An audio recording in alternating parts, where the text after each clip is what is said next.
So, tonight we're going to talk about one of Vermont's most baffling unsolved cases. It's a story that kicks off on this cold, remote road with a really unsettling discovery. And it all leads to a question that, believe it or not, has been echoing through this small community for 2 whole decades. Okay, so just picture this for a second. It's March 2004. You're on a remote road in Vermont. I mean, it's the dead of winter. And there it is, a car, just abandoned. It's this simple, really stark image that becomes the starting point for a mystery that has just stumped investigators ever since. And that's really the question at the heart of everything, isn't it? The car is there, but where's the driver? This is the question that has absolutely haunted her family, the police, and this really tight-knit community from that night on. All right, so let's start right where the investigation did, with the car, and the really bizarre scene that tipped off authorities that something was seriously wrong here. So the clues at the scene, they were just deeply unsettling. First off, the car wasn't just pulled over, it was found backed into a snowbank, which kind of suggests a really hasty or maybe even a forced stop. You've got signs of a potential struggle, but of course on a road this isolated, there are zero witnesses. And maybe the most alarming part? Brianna's personal stuff, her wallet, her keys, even her shoes, they were all gone. Yeah, this was way more than just an abandoned car. This was looking like a potential crime scene right from the get-go.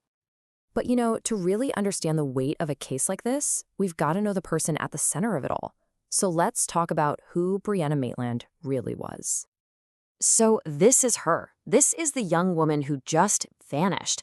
And it's so important to remember, she's not just a name in some old case file. She was a real person with a whole life and a future ahead of her. Can you believe it? She was only 18 years old. Just a high school senior, working a part-time job, literally standing on the cusp of her entire adult life. And in her small town in Vermont, she was really known, and she was loved. So when she suddenly disappeared, it didn't just create a mystery. It sent a total shockwave through a community where, everyone knows everyone. It made the silence that came after just that much more deafening. Okay, in any disappearance case, the timeline is absolutely critical. So let's really zero in on the last known hours of Brianna's life. What do we actually know about that final shift she worked? What's so chilling is how brief the timeline is. We know she finished her shift at the diner.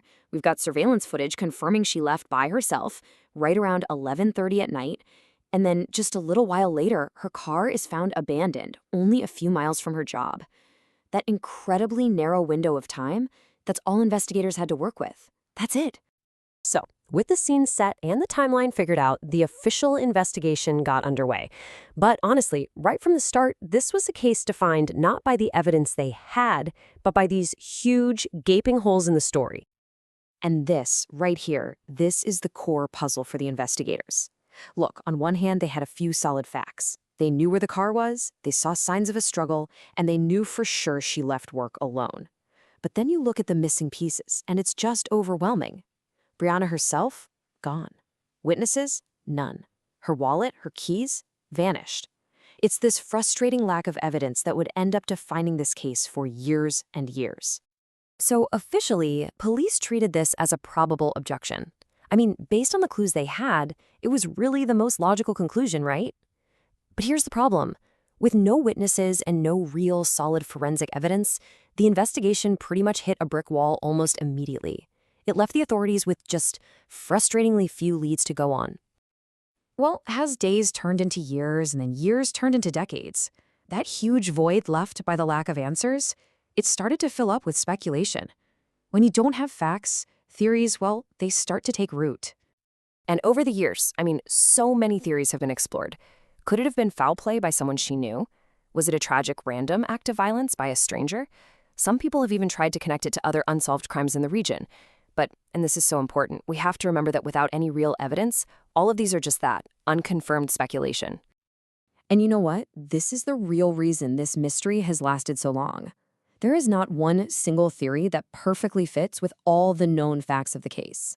For every single potential explanation you can think of, there's some little piece of the puzzle from that night that just doesn't fit right, and it leaves you with this frustrating, tangled mess of unanswered questions. But look, beyond all the theories and the cold facts, there's a profound human cost here. This lack of closure has been a devastating 2-decade-long ordeal for Brianna's family. They have never, ever given up hope. They've never stopped searching for answers, and they've worked so tirelessly just to keep her memory alive. And so after all this time, we're left right back where we started, with the exact same question that hung in the air on that cold March night back in 2004. What happened to Brianna Maitland?